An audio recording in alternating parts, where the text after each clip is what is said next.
Hi, and welcome back. So far in this series, we've looked at the four main sections of an IMRD text. This episode examines something you can find in IMRD text and most other academic texts, and that's how you refer to other people's work.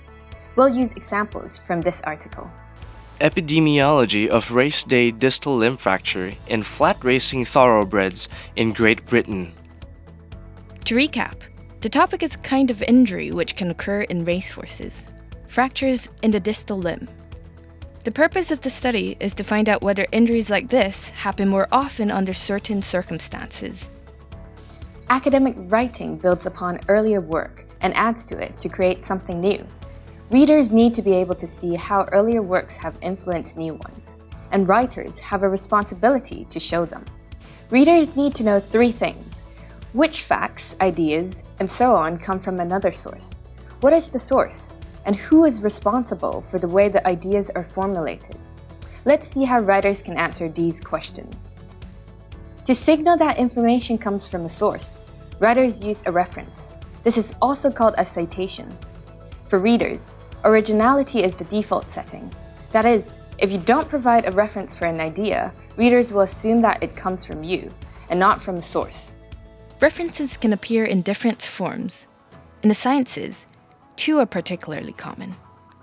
They can appear as numbers, or the author's name may appear in the text. The second question the reader needs to have answered is, who is the source? The in-text citation helps answer this question by naming the source, and the reference list gives full details. Someone who wants to find this and read it has enough information to do so. The third question is, whose words are these? In some subjects, this is a complex question, because writers can choose to quote from their sources. That is, use the same words exactly, with quotation marks to show what they've done. But in the sciences, quotations are extremely rare. The expectation is that writers will usually find their own words for reporting information from a source. This often involves condensing the content from the source. In this example, findings from 3 studies are summarized and presented in a single sentence. When the reader can see what information comes from a source, which source, and whose words are being used, we can say that the writer has used sources transparently. Writers with less experience and confidence sometimes use strategies which cause problems. Let's take a look at the original text first. Race day fractures are a concern for a racing industry seeking to maintain racing safety and enhance racehorse welfare.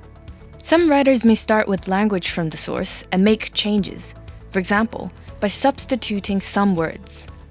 Race day fractures are a worry for a racing industry wishing to maintain racing safety and improve racehorse welfare. Or changing the order. Race day fractures are a worry for our racing industry wishing to maintain racing safety and improve the welfare of racehorses.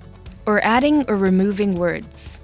Race day fractures are a problem and a worry for a racing industry wishing to maintain safety and improve the welfare of racehorses.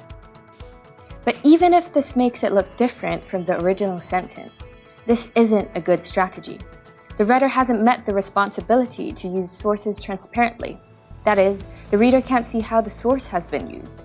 So this isn't good academic writing.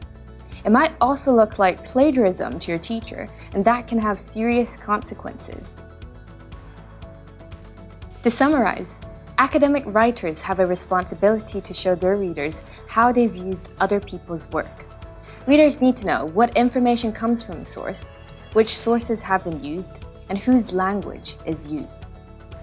By the way, in the interest of transparency, you can find the sources of our examples in the credits.